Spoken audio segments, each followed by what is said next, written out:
کیا 57 برس میں صرف 4 ہی واقعات گزرے ہیں؟ نہیں، 57 برس کی زندگی تو بڑی ہے، مگر نہ ہم نے سنایا ہے نہ آپ نے سنا ہے۔ ہم نے اس لیے نہیں سنایا کہ اگر ہم آپ کو سنائیں گے تو آپ خاموش رہ جائیں گے، آپ نے اس لیے نہیں سننا چاہا کہ کہیں مجلس خاموش نہ ہو جائے، تو دونوں طرف مسئلہ تھا۔ ہم مجلس بٹھانا نہیں چاہتے تھے اور آپ کو وہ قبول نہیں تھی، کیونکہ قوم بھی اسی بات پر بولتی ہے جو قوم کو پہلے سے یاد ہو۔ ورنہ یاد رکھنا، جو کمالات علی میں ہیں وہی علی رضا میں ہیں، جو کمال علی میں ہے وہی علی رضا میں۔ مگر فرق کیا ہے؟ فرق یہ ہے کہ علی کے فضائل ہم بچپن سے سنتے آئے ہیں، ان کے نہیں سنائے گئے۔ ورنہ اگر آپ دیکھیں گے تو آپ کے 11 اماموں میں کوئی بھی ایک بھی ایسا نہیں ہے جس کے پاس فضائل اور فضیلت کے انبار نہ ہو۔ بھئی 11 کے 11 اولاد رسول ہیں، 11 کے 11 فرزند زہرا ہیں، 11 کے 11 کے لیے سند ہے، 11 کے 11 حدیث رسول سے خلیفۃ الرسول ثابت ہیں، مگر کیوں نہیں سنایا گیا؟ کیونکہ ہم نے سننا نہیں چاہا، ہم نے اس موضوع کو بند کر دیا۔ ہم نہیں چاہتے، ہم وہی بات سننا چاہتے ہیں جو ہمارے ذہن میں پہلے سے یا جو ہمارے ماحول کے اعتبار سے۔ نہیں، تھوڑا ماحول بدلیے تاکہ سنیے۔ کل کی تاریخ جو گئی ہے یہ شیعت کے لیے حساس ترین تاریخ تھی۔ 17 صفر، 17 صفر منسوب ہے 8ویں امام سے۔ 8ویں امام کے بارے میں آپ کیا جانتے ہیں؟ مشہد میں روزہ ہے، مشہد میں روزہ ہے۔ خود یہی ایک سوال ہے کہ مشہد میں کیوں روزہ ہے؟ بھئی خود ایک یہی سوال ہے کہ امام رضا کا مشہد میں کیوں روزہ ہے؟ حسین کا تو عراق میں ہے، علی مرتضیٰ کا تو عراق میں ہے، کاظمین عراق میں ہے، سامرہ عراق میں ہے۔ اس کے علاوہ اگر آپ آئیں گے تو اہل بیت کے کچھ فرد مدینے میں ہیں، حسن مجتبیٰ مدینے میں ہے، زین العابدین مدینے میں ہے، محمد باقر مدینے میں ہے، جعفر صادق مدینے میں ہے۔ اکیلے رضا وہاں کیا کر رہے ہیں؟ یہ سوال پیدا ہوتا ہے کہ بھئی سب یا عراق میں یا عرب میں، یہ اکیلے عجم میں کیوں آئے؟ تو یاد رکھیے امام رضا خود نہیں آئے ہیں، امام رضا کو لایا گیا ہے۔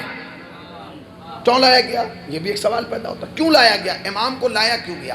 سنتے رہیے گا، مجلس وہیں جائے گی جہاں جاتی ہے، مگر یہ تھوڑا سی توجہ فرمائیں گے تاکہ میری قوم کا جوان، بزرگ تو سب جانتے ہیں، قوم کے جوان اپنے ذہن میں بٹھائیں کہ امام آئے نہیں ہیں، امام کو لایا گیا ہے فشار دے کے حکومت کی طرف سے۔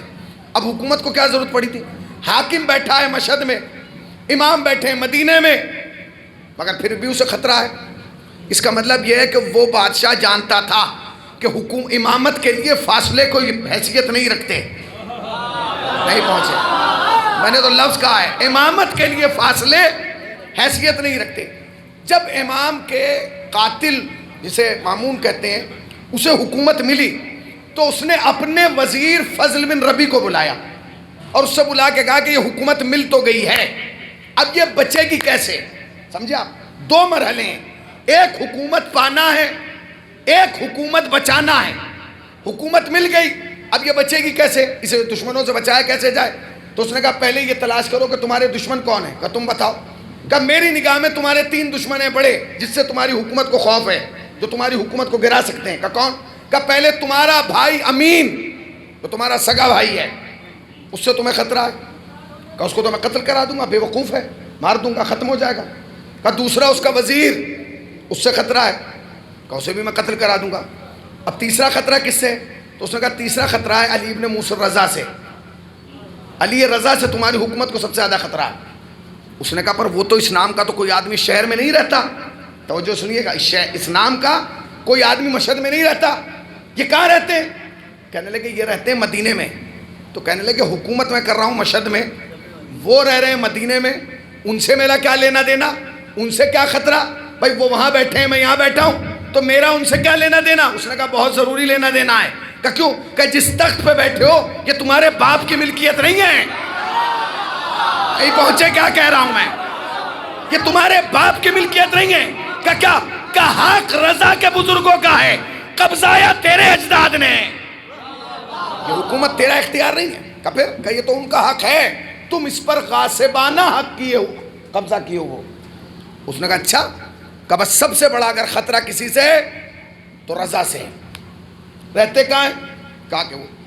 اب جو مامون نے 3 سوال کیے وہ توجہ کے طالب ہیں۔ دیکھیے دشمن کو کیسے پرکھا جاتا ہے۔ اس نے کہا میرے 3 سوال ہیں، اس 3 سوالوں کے تم جواب دے دو تاکہ میں اندازہ لگا لوں کہ جو میرا دشمن ہے اس کا معیار کیا ہے۔ اس نے کہا پوچھو کیا معیار سوال ہے؟ اس نے کہا پہلے بتاؤ کہ رضا کس خاندان سے ہے؟ رضا کس خاندان سے ہے؟ اس کا خاندان کیسا ہے؟ اس کے خاندان کا معیار کیا ہے؟ فضل بن ربی مسکرایا اور مسکرا کے کہنے لگا بادشاہ وہ اس خاندان سے جس سے اونچا خاندان کو کائنات میں ہے ہی نہیں۔ کہ تمہارے سننے پہ سلام ہے، جس سے اونچا خاندان کوئی ہے ہی نہیں۔ اس نے کہا اچھا، کہاں بس وہی خاندان سب سے بڑا ہے کائنات میں۔ کہنے لگے دوسرا سوال یہ اس کا علمی معیار کیا ہے، اس کی علمی شخصیت کیا ہے؟ اس کا مطلب یہ کہ دشمن کو علم کے حوالے سے بھی پرکھا جاتا ہے کہ اس کا علمی معیار کیا ہے۔ اب جو جواب دیا وہ قیامت کا تھا۔ اس نے کہا علمی معیار یہ ہے کہ کبھی لوگوں نے رضا کی زبان سے سنا ہی نہیں کہ رضا نے کبھی کسی سوال کے جواب میں کہا ہو کہ میں نہیں جانتا۔ اللہ اکبر، کبھی کہا ہو کہ میں نہیں جانتا، ہر سوال کے جواب وہ جانتے ہیں۔ اس نے کہا اچھا، کہ تیسرا سوال اور عجیب ہے۔ کہا کیا؟ وہ نظر کیسے آتے ہیں، دکھائی کیسے دیتے ہیں، چہرہ کیسا ہے؟ تو فضل بن ربی نے کہا چہرہ ایسا ہے کہ جو ایک دفعہ ان کا چہرہ دیکھ لیتا ہے نا وہ انہی کا ہو جاتا ہے۔ کہ تمہارے سننے پہ سلام ہے، جو ان کا چہرہ دیکھ لیتا ہے وہ انہی کا ہو جاتا ہے۔ پہلا سوال کیا ہے؟ پہلا سوال کیا ہے؟ کس خاندان سے؟ دوسرا سوال کیا ہے؟ علمی معیار کیا ہے؟ تیسرا کیا ہے؟ نظر کیسے آتے ہیں؟ کہ جو ایک مرتبہ ان کا چہرہ دیکھ لیتا ہے وہ انہی کا ہو جاتا ہے۔ کہا ٹھیک ہے، سپاہیوں کو بلایا، کہا ایک لشکر لے کے جاؤ اور رضا کو جبرن لے کے آؤ۔ کہا اگر وہ نہ ہے، کہا نہیں جاؤ لے کے آؤ۔ لشکر نکل گیا، اسے نہ جانے کیا خیال آیا، پھر پیچھے ایک سپاہی بھیجا، کہنا ان سے کہنا کہ جب رضا کو لے کے نکلے مدینے سے تو گھوڑے پہ بٹھا کے نہ لائیں، محمل میں بٹھا کے لائیں اور پردے ڈال کے لائیں۔ اس نے کہا کمال ہے، مردوں کو پردوں میں تھوڑی لایا جاتا ہے، تم پردے میں کیوں لا رہے ہو؟ کہا تو نے ہی تو کہا ہے چہرہ ایسا ہے جو ایک بار دیکھ لے اسی کا ہو جاتا ہے۔ آئے ہائے آئے ہائے، چہرہ ایسا ہے کہ جو ایک بار دیکھ لے گا اس کا ہو جائے گا۔ میں نہیں چاہتا کہ لوگ اس کا چہرہ دیکھتے رہیں اور اس کے ہوتے رہیں۔ اب جملہ کہوں، اگر بارہ بنکی جاگ رہا ہے اس کا مطلب یہ ہے کہ دشمن یہ جانتا تھا کہ اگر امامت کو پردے میں رکھ دیا جائے تو ہدایت کے راستے بند ہو جائیں گے، لہذا دشمن نے چاہا کہ امامت پردے میں رہے۔ یہی وجہ تھی کہ اللہ نے آخری کو پردے میں رکھ کے بتایا کہ امامت پردے میں رہے گی، ہدایت بند نہیں ہوگے۔ صلوات پڑھے پر محمد و آل محمد پر، پردے میں رہے گی مگر ہدایت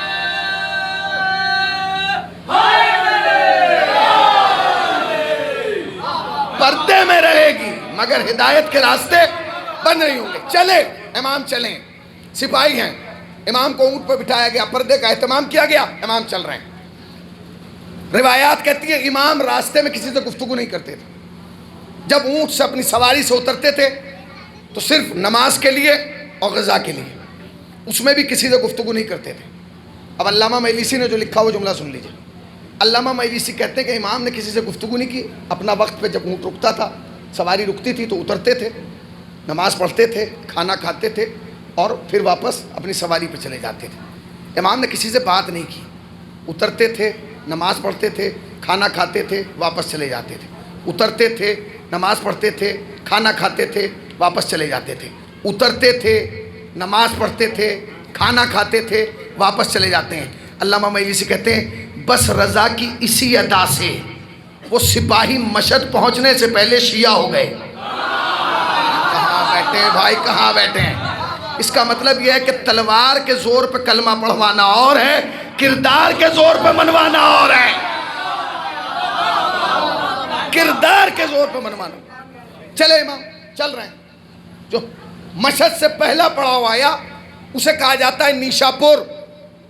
ابھی حکومت نے اعلان نہیں کیا کہ رضا کو لا رہے ہیں، حکومت نے نہیں بتایا کہ ہم امام رضا کو لا رہے ہیں، حکومت نے نہیں بتایا کہ ہم فرزند رسول کو لا رہے ہیں، نہیں بتایا کیا کہ ہم فرزند زہرا کو لا رہے ہیں، خاموشی سے لا رہے ہیں۔ مگر روایات کہتی ہیں کہ جس وقت امام نیشاپور پہنچے تو 16,000 لوگ کاغذ اور قلم لے کے پہنچے ہیں. آپ نے غور نہیں کیا؟ 16,000 لوگ قلم اور کاغذ لے کے پہنچے ہیں امام رضا سے ملنے. ابھی تو امام کے آنے کا پتہ بھی نہیں ہے، امام کو پردوں میں رکھ کے لایا جا رہا ہے. 16,000 لوگ پہنچ گئے. انہوں نے کہا اونٹ روکو. اونٹ رکوایا گیا. کہا ان سے ہمیں ملنا ہے. کہا ملنے نہیں دیں گے. کہنے ملواؤ. امام اترے، وضو کی، نماز پڑھی. جب نماز پڑھ کے جانے لگے تو وہ 16,000، آپ نے غور ہی نہیں کیا، سارے کے سارے محمد ہیں نا.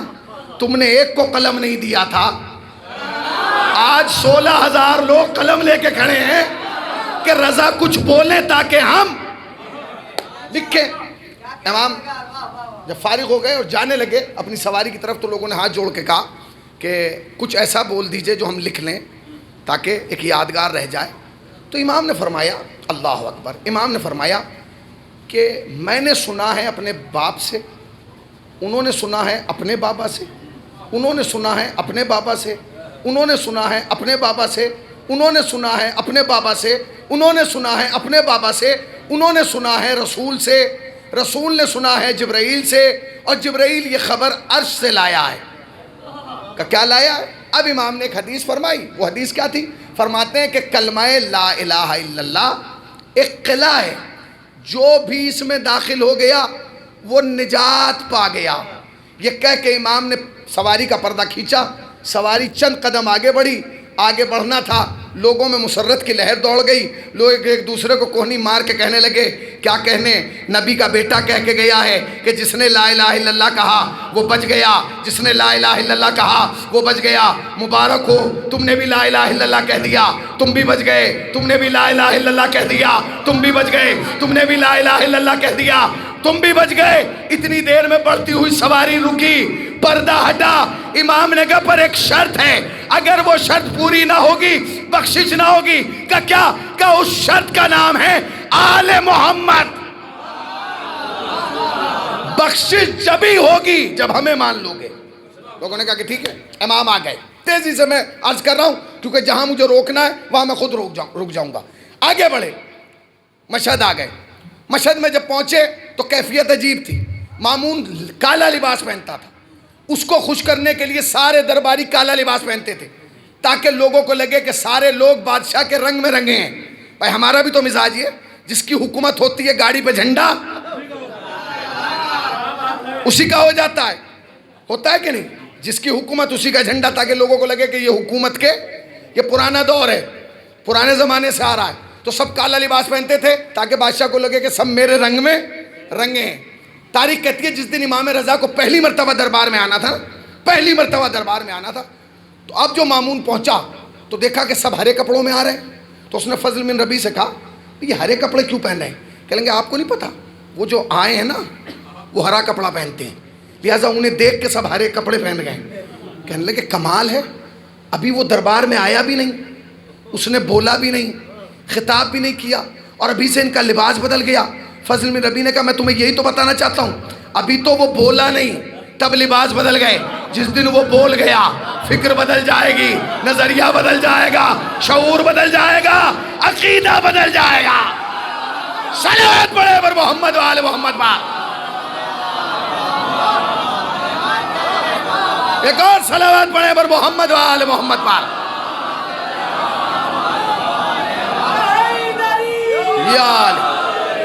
بس جلدی جلدی میں آپ کو سنا رہا ہوں تاکہ یہ تمہیدی مرحلہ جلدی سے طے ہو جائے اور پھر وہاں سے گفتگو کا آغاز ہو جائے. بس 5 یا 10 منٹ اور سن لیجئے تاکہ بات آگے بڑھے. امام آ گئے دربار میں، پورا دربار امام کے رنگ میں رنگا ہے، سب نے ہرا کپڑا پہنا. کیا کہنا رضا کا، کیا کہنا علی کے بیٹے کا. آ گئے. حکومت نے فوراً امام کی خدمت میں ایک پیشکش کی. وہ کیا کی؟ کہ آپ ہماری ولی عہدی قبول کر لیں. امام نے ولی عہدی قبول کر لی. اچھا کمال یہ ہے کہ قوم ہمیشہ یہ سوچتی ہے کہ جیسا میں سوچ رہا ہوں ویسا ہی دوسرا سوچ رہا ہے. یہی ہوتا ہے، جیسا ہم سوچ رہے ہیں ویسا ہی یہ بھی سوچ رہے ہیں. اچھا انہیں یہی نہیں پتا کہ اللہ نے نبیوں کو برابر نہیں بنایا، تو آپ کے اور میرے دماغ کو برابر کیسے بنایا ہوگا؟ آپ کے اور مولانا کے دماغ کو کیسے برابر بنایا ہوگا؟ تو ہم یہ سوچتے ہیں اب امام نے جو ولی عہدی قبول کی، ایک انقلاب آ گئی شیعوں میں. ضرورت کیا تھی ولی عہدی قبول کرنے کی؟ ہوتا ہے کہ نہیں؟ جذباتی شیعہ بیچارہ کیا کرے، جذبات کے علاوہ اس کے پاس کچھ ہے ہی نہیں. انہی جذبات پہ گھوم رہا. وہ جذبات تھی, کیا ضرورت تھی امام کو قبول کرنے کی؟ ولی عہدی قبول کر لی, اب اس کے دربار میں بیٹھیں گے, اس کی حیثیت کیا ہے؟ اب امام کیا کریں؟ تقریر کریں, تقریر کریں, بادشاہ کے خلاف تقریر کریں. کیا کریں امام؟ خود بتائیے کیا کریں بھائی. امام کیسے بتائیں لوگوں کو؟ سنیے امام نے کیسے بتایا, آپ سوچ نہیں سکتے. امام نے کسی کو کوئی جواب نہیں دیا کہ میں نے ولی عہدی قبول کی ہے. کیوں کی ہے؟ کیونکہ جواب وہ دیتا ہے جسے اپنی صفائی پیش کرنا ہو.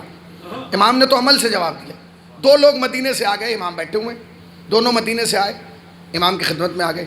مولا فلاں دن چلے تھے, فلاں دن پہنچے, اور اتنے دن رکیں گے پھر واپس مدینے چلے جائیں گے. مولا حکم فرمائیے کہ نماز پوری پڑھیں کہ آدھی؟ امام مسکرائے, کہنے لگے سنو, تم آدھی پڑھنا, تم پوری پڑھنا.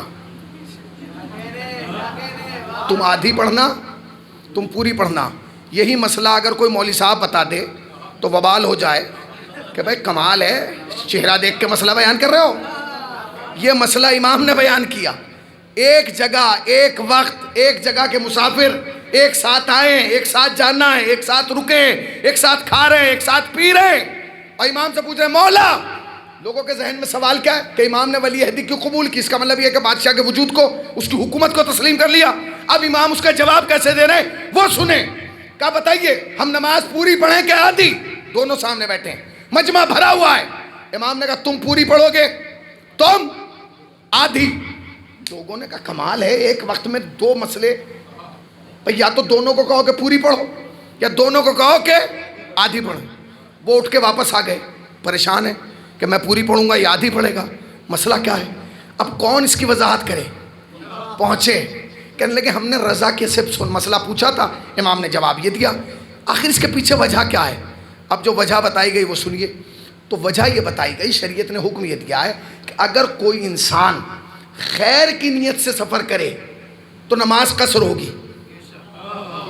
خیر کی نیت سے سفر کر رہا ہے تو نماز قصر ہوگی, اور شر کی نیت سے کر رہا ہے, وہ یہ سوچے کہ مجھے بارہ بنکی میں چوری کرنا ہے, ڈکیتی ڈالنا ہے, کسی کو قتل کرنا ہے, کسی کا غصب کرنا ہے, تو اب شریعت کہتی ہے پوری پڑھ, پوری توجہ.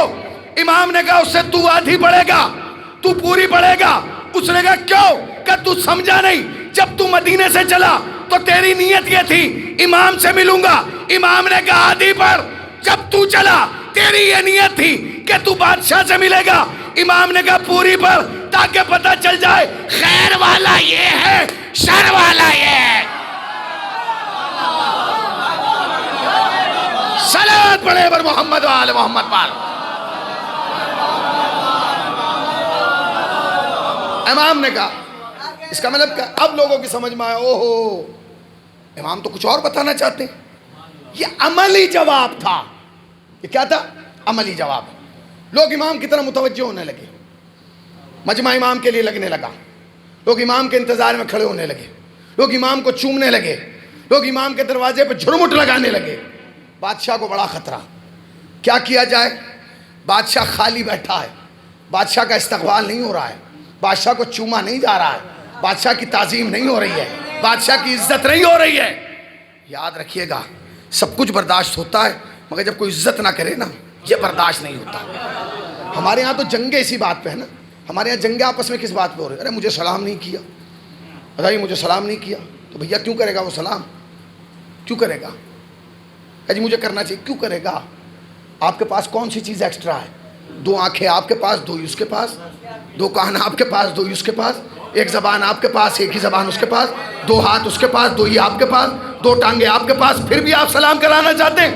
ہاں جی کرنا چاہیے تاکہ ہماری عقل باقی رہے. امام نے فرمایا اگر تم یہ چاہتے ہو کہ زمانہ تمہیں سلام کرے, کچھ کرنے کی ضرورت نہیں, تم لوگوں کو سلام کرنا شروع کر دو, لوگ تمہیں سلام کرنا شروع کر دیں گے. لوگوں کو سلام کرو, لوگ تمہیں سلام کریں. امام نے کہا کہ ٹھیک ہے. اب ماحول بدل رہا ہے, شہر کا ماحول بدل رہا ہے. بادشاہ نے فضل بن ربیع کو بلایا. یہ مجمع ادھر گھٹتا جا رہا ہے, ادھر بڑھتا جا رہا ہے. قسم خدا کی, یہ تو 8ویں امام کے زمانے ہی میں لوگ سمجھ گئے تھے کہ اب قیامت تک ادھر مجمع گھٹے گا, ادھر بڑھے گا. پتہ نہیں کہاں بیٹھے ہیں آپ. ادھر گھٹ رہا ہے ادھر بڑھ رہا ہے. اگر یقین نہیں آتا کربلا چلے جاؤ, ساری دنیا کا مجمع گھٹتا جا رہا ہے, حسین کا مجمع بڑھتا جا رہا ہے.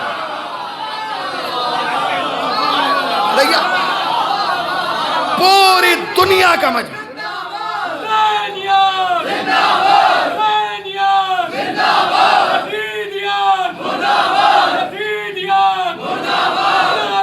بکھر کے نہیں مل گئے,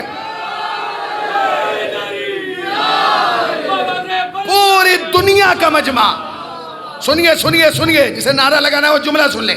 پوری دنیا کا مجمع گھٹ رہا ہے, حسین کا مجمع بڑھ رہا ہے. ہر سال جو ورلڈ ریکارڈ ہوتا تھا نا, کہتے جی حج میں 35 لاکھ آئے, اس سال وہاں بھی 10 لاکھ گئے ہیں, اور حسین کے یہاں ابھی تک 7-8 کروڑ پہنچ چکے ہیں, اور یہ ایوریج 40 تک 10 کروڑ چلا جائے گا. اب میں جملہ کہوں, مجمع کعبے میں بھی جمع ہو رہا ہے, مجمع 40 پہ بھی جمع ہو رہا ہے, مگر دونوں میں ایک فرق ہے. وہاں لاکھوں میں جمع ہو تو پانی بکتا ہے, یہاں کروڑوں میں جائے پانی بچتا ہے.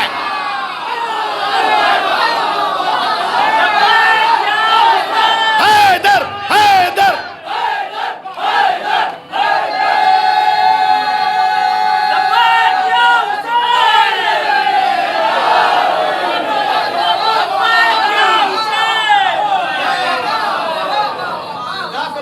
بتائیے, آپ حج پہ جا رہے ہیں تو پانی بک رہا ہے, 40 پہ جا رہے ہیں تو پانی.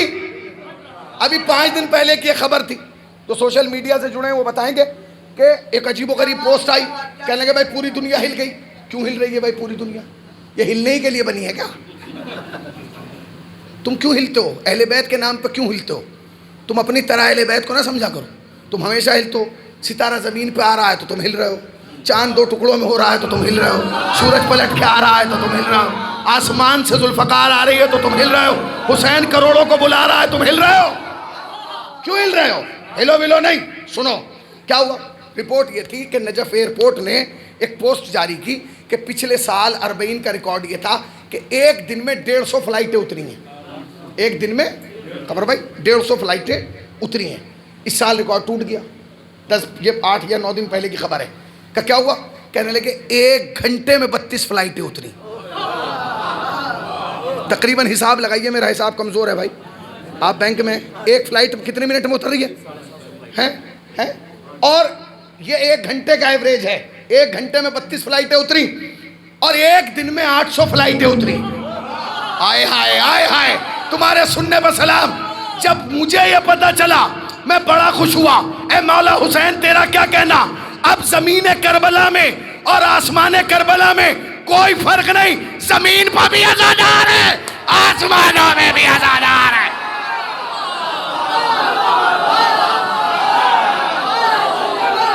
زمین سے لے کر آسمان تک.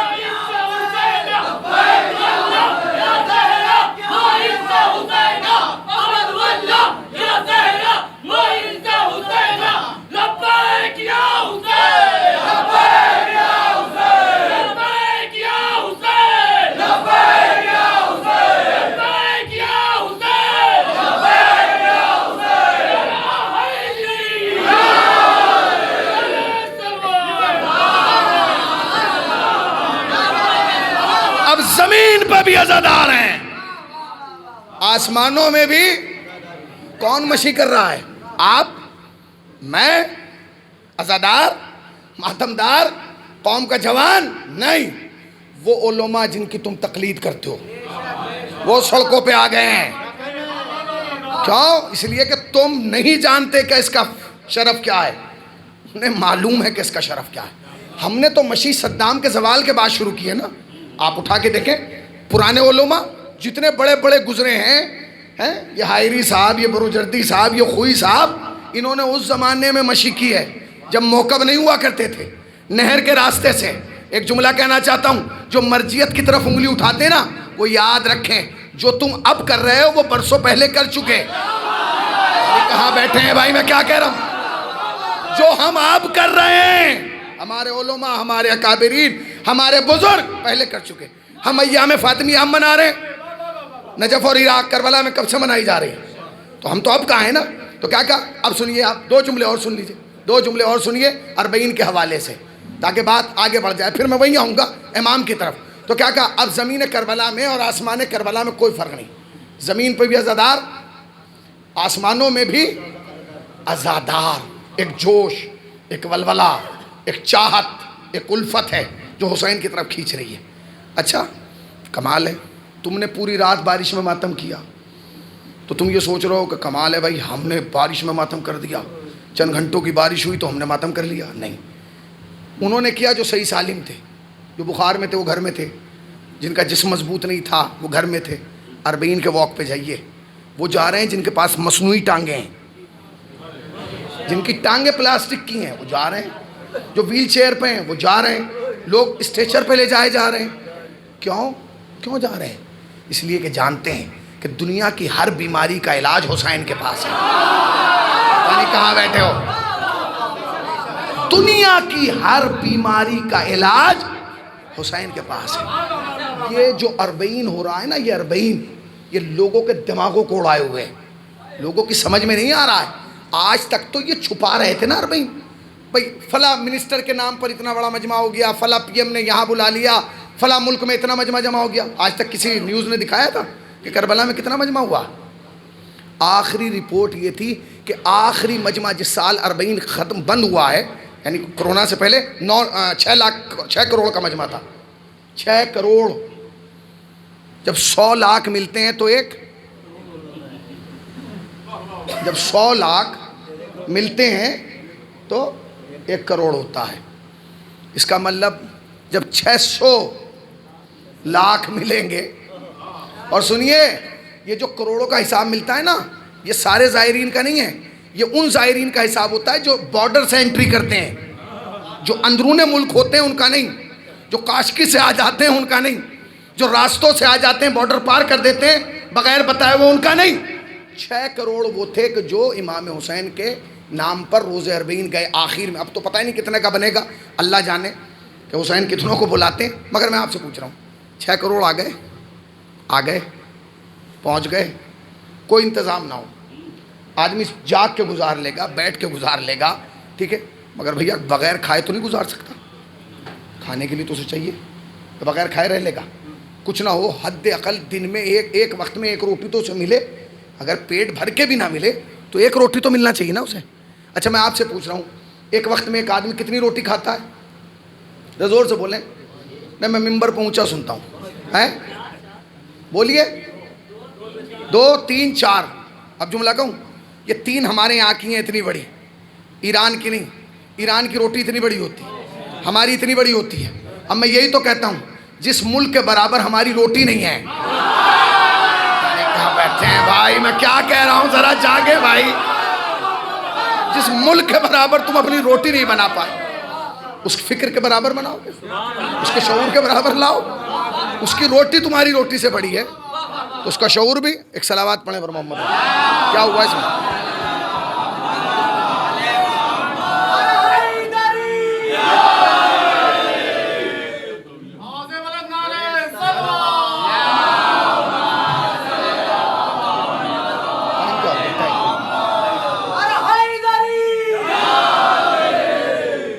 ایک اور صلوات،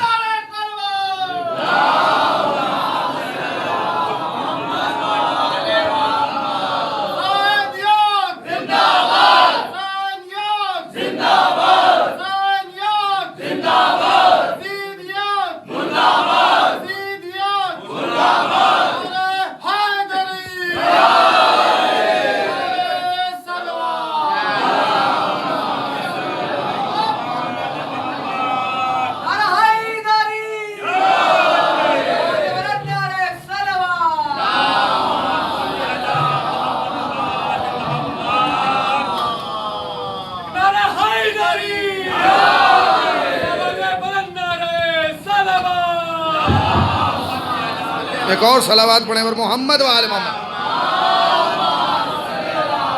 اب آپ مجھے بتائیے بہت آرام سے، اب سمجھے آپ یہ لائٹ، یہ جنریٹر، یہ مائک کتنا خطرناک ہے، 1 منٹ کے لیے بند ہو جائے تو سارا سسٹم بگڑ جاتا ہے۔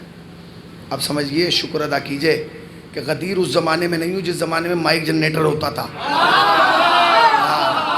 ورنہ بہت سارے لوگ تو جنریٹر بند کر کے ہتھی لے کے فرار ہو جاتے ہیں، جانتے ہیں؟ ہاں ہاں، شکر ادا کیجئے کہ اچھا جو جواب نہیں دے رہے ہیں ان کا کوئی جھگڑا چل رہا ہے مجھ سے؟ بھائی نعرہ لگ رہا ہے تو خوش ہو کے جواب دیا کریں، یہ پہچان ہے ہماری۔ اب سنیے 2-4 جملے اور سن لیجئے تاکہ بات آگے بڑھ جائے۔ تو 6 کروڑ پہنچ رہے ہیں، ایک وقت میں 1 روٹی کھائی جا رہی ہے، ایک وقت میں 1 روٹی کھائی جا رہی ہے۔ اچھا 6 کروڑ پہنچ گئے تو ناشتے میں کتنی چاہیے؟ بولیے، ہیں 6 کروڑ نا، اور دوپہر میں کتنی چاہیے، اور پھر رات کو کتنی چاہیے؟ اگر ایک ایک کھلائیں گے، ہے 1 روٹی بھی اگر ملے ایک آدمی کو تو 18 کروڑ روٹیوں کا خرچ ایک دن کا ہے۔ اچھا اربعین کا جو زور رہتا ہے وہ مولوی صاحب 15 سے 20 تک زیادہ رہتا ہے۔ جو لوگ گئے ہیں اربعین واک پہ 15 سے 20 رش رہتا ہے ایک دم۔ تو کم سے کم 5 دن کا خرچ آپ جوڑ لیجئے 18 کروڑ کے حساب سے، کتنی روٹیاں چاہیے؟ 90 کروڑ ہے کوئی جو کھلا دے 5 دن میں 90 کروڑ؟ اچھا یہ بتائیے کہ وہ 90 کروڑ روٹیاں بنانے کے لیے جو آٹا لایا جائے گا وہ رکھا کہاں جائے گا؟ وہ گندے گا کب؟ وہ پیڑے کب بنیں گے؟ وہ تندور کہاں لگیں گے؟ اچھا اگر 90 کروڑ روٹیوں کے لیے، اگر دن کی 18 کروڑ روٹیوں کے لیے بھی تندور لگایا جائے تو کئی کلومیٹر کے ایریے میں تندور چاہیے؟ کم سے کم 50 کلومیٹر کے ایریے میں تو ہو، اور کم سے کم ایک تندور پہ 2 آدمی چاہیے، تو پھر کتنا مجمع تو تندوری پہ چاہیے جو کھڑا ہوتا رہے اور تپتا رہے اور روٹیاں بناتا رہے۔ مگر پوری دنیا کی سوشل میڈیا نے جب بھی دکھایا روٹی بٹتے ہوئے دکھایا، پکتے ہوئے نہیں دکھایا۔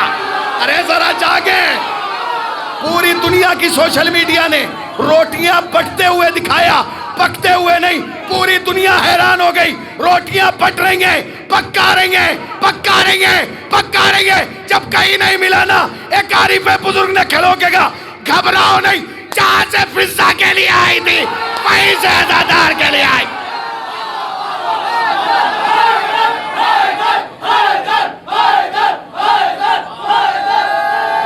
بکھر کے نہیں مل کے،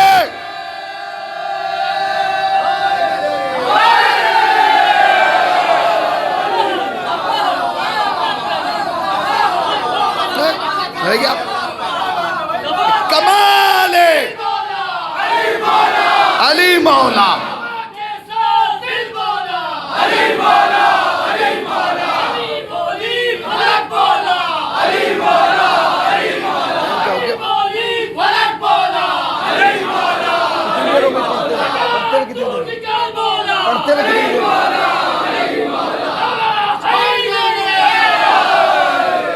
پوری توجہ، یہ کمال حسین ہے۔ ہمارے گھر کوئی مہمان آتا ہے تو ہم اس کے آنے سے 3 دن پہلے سوچنے لگتے ہیں فلاں آ رہا ہے، انتظام ایسا ہو، بٹھانے کا اہتمام۔ حسین تو کروڑوں کو بلا رہے ہیں، یہ حسین کا انتظام ہے۔ جہاں پانی بکے وہ حکومت کا انتظام تھا، جہاں پانی بٹے یہ امامت کا انتظام تھا۔ انتظام امامت تھا۔ امامت کو تم جھکا نہیں سکتے، امامت امامت ہے۔ وہ کہتے ہیں ہماری سمجھ میں نہیں آتا تو تیری سمجھ میں نہیں آ رہا تو ہم ذمہ دار تھوڑی ہیں۔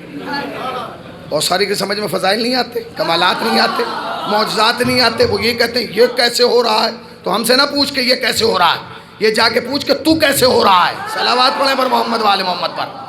اہل بیت اہل بیت اہل بیت وجود میں نہیں آ سکتے، سمائے نہیں سکتے، سمجھ میں نہیں آ سکتے، اس لیے کہ ان کے لیے تو نبی کہہ چکے ہیں یا علی تجھے کوئی سمجھ ہی نہیں سکتا، یا وہ سمجھے گا یا میں سمجھوں گا۔ اب نبی تو خود کہہ گئے ہیں یا علی تمہیں کوئی نہیں سمجھ سکتا، یا وہ یا میں۔ تو بھئی آپ دونوں میں سے ایک نہیں ہیں، نہ وہ ہیں نہ یہ ہیں، تو پھر آپ سمجھنے کی کوشش کیوں کر رہے ہیں؟ آپ صرف مانیے، سمجھیے نہیں۔ اور جو یہاں سے آ کے سمجھانے کی کوشش کر رہا ہے اس سے بھی پوچھے کیا آپ سمجھ گئے؟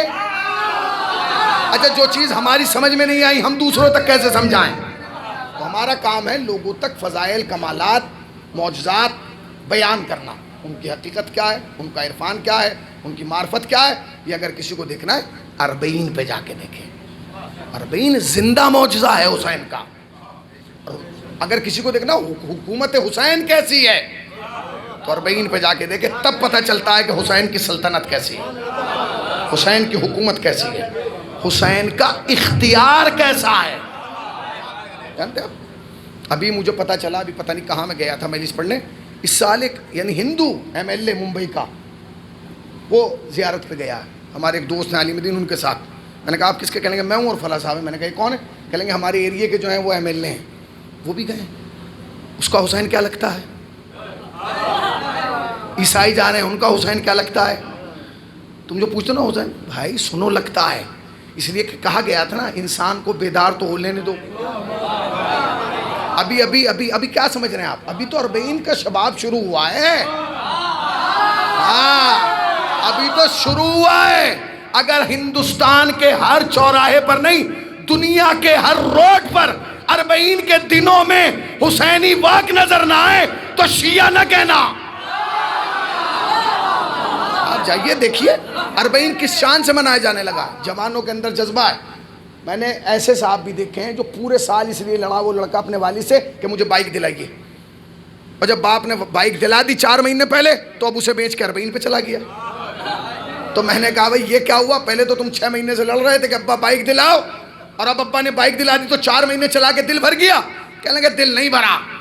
میں نے کہا تو پھر کیوں بیچ دی؟ کہنے لگے بائک سے محبت تھی، حسین سے مودت ہے. جس پر محبت قربان ہو جائے اسے مودت کہا جاتا ہے. یہ کیا ہے؟ مجلس یہیں ختم ہو جانا چاہیے تھی، تقاضا یہی تھا کہ مجلس ختم ہو جائے. مگر اگر میں وہاں نہ ختم کر کے گیا تو بہت سارے لوگ یہ کہہ دیں گے کہ بات ادھر ادھر ہو گئی، مولانا نے پڑھا کیا؟ تو وہ سن لیجیے. امام آ گئے، 2 باتیں اور سن گے اور پھر بات آگے بڑھ جائے گی. امام دربار میں آ گئے. جب دربار میں آ گئے تو بادشاہ نے تو سوچا کہ امام کو کس طریقے سے لوگوں کو، اچھا لوگوں کی سمجھ میں یہ بھی آ گیا تھا کہ بادشاہ امام رضا کو پسند نہیں کرتا، بالکل یہ تھا. تو کیا کیا جائے؟ تو اس نے کہا تم لوگوں کو یہ یقین دلاؤ کہ تم امام سے نفرت نہیں، امام سے محبت کرتے ہو، تاکہ لوگ تمہاری بھی عزت کرنے لگیں امام کے صدقے میں. غور کیا آپ نے؟ یعنی بادشاہ کی عزت امام کے صدقے میں ہوگی. دنیا میں ہر بادشاہ کی عزت اسی وقت ہے جب تک وہ حسین کے در پر ہے، نہ کوئی بادشاہ نہیں. اس نے کہا کہ ٹھیک. تو کیا کیا جائے؟ کہ کچھ ایسا کرو کہ لوگوں کو یقین ہو کہ تم امام سے محبت کرتے ہو. اس نے کہا کہ ٹھیک ہے. اس نے ایک کام ایسا کیا جو سلسلہ امامت میں کسی کی تاریخ میں ہوا ہی نہیں. اس نے کیا کیا؟ اس نے امام رضا کے نام کا ایک سکہ چلا دیا. ایک سکہ امام رضا، یاد رکھیے گا، مولا کائنات کے نام کا سکہ نہیں چلا، امام حسن کے نام کا سکہ نہیں چلا، امام حسین کے نام کا سکہ نہیں چلا، امام زین العابدین، امام جعفر، کسی کا نہیں. صرف اکلوتے امام ہیں جن کے نام کا سکہ چلا. وہ سکہ کس نے چلایا؟ اپنے نے نہیں، دوست نے نہیں، دشمن نے چلایا. اور اس پہ لکھا الرضا من آل محمد. ابھی آپ پہنچے نہیں، میں پہنچا کے رہوں گا. جب آپ نجف جاتے ہیں تو سکہ نہیں لاتے، جب آپ کربلا جاتے ہیں تو وہاں سے سکہ نہیں لاتے، مگر جب امام رضا کے یہاں سے آتے ہیں تو کارڈ پہ چپکا ہوا ایک سکہ لاتے ہیں. یہ وہ سکہ نہیں ہے جو امام کے نام کا چلا تھا، یہ اس سکے کی شبیہ ہے. اس کا مطلب یہ ہے کہ رضا آج بھی اپنے روزے سے شبیاں بانٹ رہا ہے. سکے بھائی کس نے دیکھا ہے وہ کارڈ پہ لگا ہوا سکہ؟ ذرا ہاتھ اٹھائیں. سب نے دیکھا ہے نا؟ میں اپنی جیب سے تو نہیں کہہ رہا ہوں نا. ہاں مسئلہ بہت خراب ہو جاتا ہے. سب نے دیکھا امام رضا کے نام کا سکہ آج بھی کارڈ پہ لگا ہوا، وہ اس سکے کی شبیہ ہے. سکہ چل گیا. بادشاہ نے اپنے وزیر کو بنایا فضل بن ربی کو. دیکھا میں نے کیا کیا؟ اس نے کہا کیا کیا حضور؟ کہنے لگے اب کوئی یہ مانے گا ہی نہیں کہ ہم رضا کے دشمن ہیں. کہا کیوں؟ کہنے لگے میں نے کام ایسا کر دیا. اس نے کہا کیا؟ کہنے لگے حکومت ہماری ہے، سکہ ان کا ہے. ہائے ہائے، حکومت ہماری ہے، سکہ ان کا ہے. اب جب حکومت ہماری اور کرنسی ان کی ہے تو لوگ کیسے؟ اب تو سب کو ماننا پڑے گا کہ ہم امام سے محبت کرتے ہیں.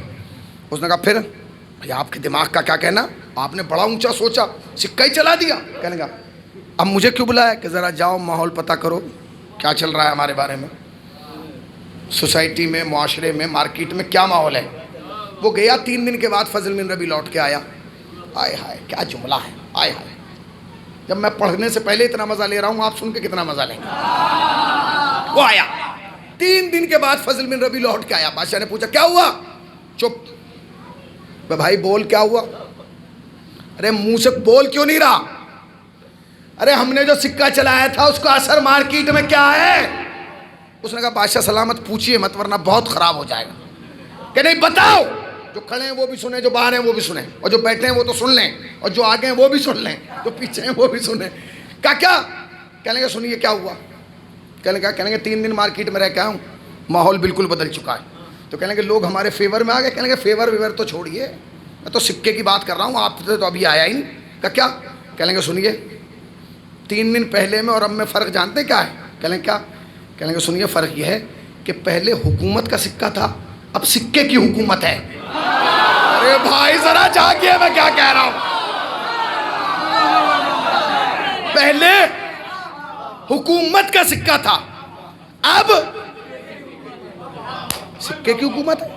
کیا مطلب؟ کیا مطلب سکے کی حکومت کا؟ کہنے لگے حضور ماحول بہت خراب ہو چکا ہے مارکیٹ کا. کہنے لگے کیا؟ کہنے لگے 2-4 سکے آپ کے بھی مارکیٹ میں بچے ہوئے ہیں, ان کا بھی حال میں دیکھ کے آیا ہوں. کہا کیا؟ کہنے لگے آپ کا سکہ لے کے کوئی دکان پہ جا رہا ہے نا, پہلے دکاندار سکہ دیکھتا ہے, پھر پوچھتا ہے کیا لے گا, سکہ گلے میں ڈالتا ہے, سامان تول کے دے دیتا ہے. کہنے لگے اور رضا والے کا؟ کہنے لگے وہ بھی سنیے. جب کوئی مارکیٹ میں جاتا ہے نا اور دکاندار سے کہتا ہے کہ میں آیا ہوں سامان لینا, تو پوچھتا ہے پہلے بتا حکومت والا لایا ہے یا امامت والا لایا ہے. ارے ذرا جاگیے, حکومت والا لایا ہے یا امامت والا؟ اگر وہ کہہ دیتا ہے میں حکومت والا لایا تو کہتا ہے لا, اور اگر وہ کہہ دیتا ہے امامت والا لایا تو کہتا ہے رک ابھی وضو کر کے آ رہا ہوں. وضو کر کے آتا ہے, دونوں ہاتھ پھیلا کے سکہ لیتا ہے, اور پھر ہاتھ جوڑ کے کہتا ہے بھائی میری پوری دکان میں کوئی چیز اتنی قیمتی نہیں جو اس سکے کے برابر ہو, سکہ مجھے دے دے, دکان حاضر ہے, جو چاہے لے جا. بکر کے نہیں مل کے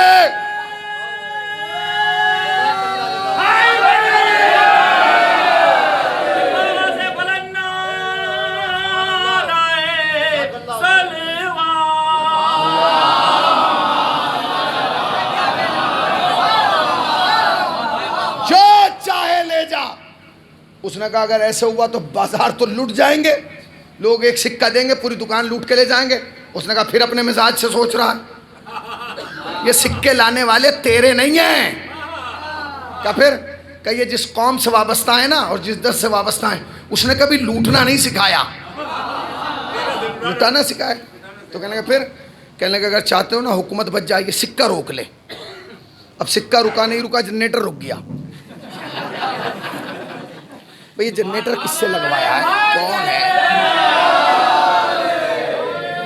اس کے پیسے ویسے کیا مسئلہ کیا ہے؟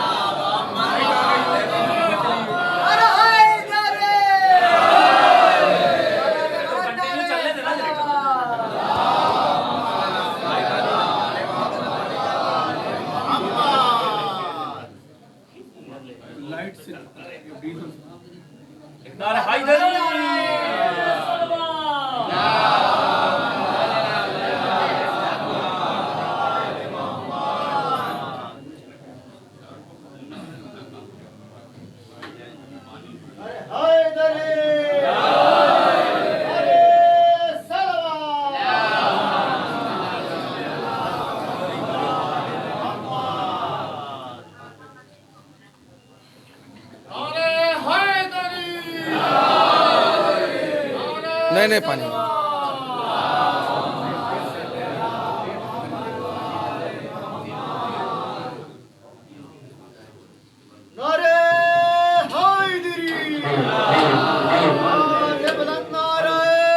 نہیں اس کو رہنے دیں, لائٹ کو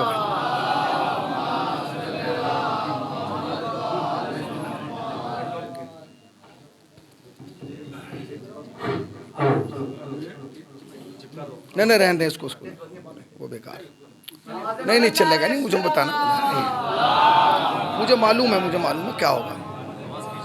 ہاں مجھے معلوم ہے یہ آواز ختم کر دے گا.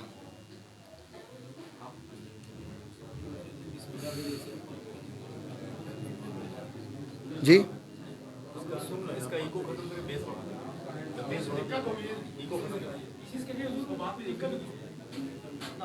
اس کا ایکو بند کر دو, آواز نہیں کھینچے. نہیں تو پھر اس کو رہنے دیں, اس کا ایکو ختم کر دیں, آواز کھینچے گا.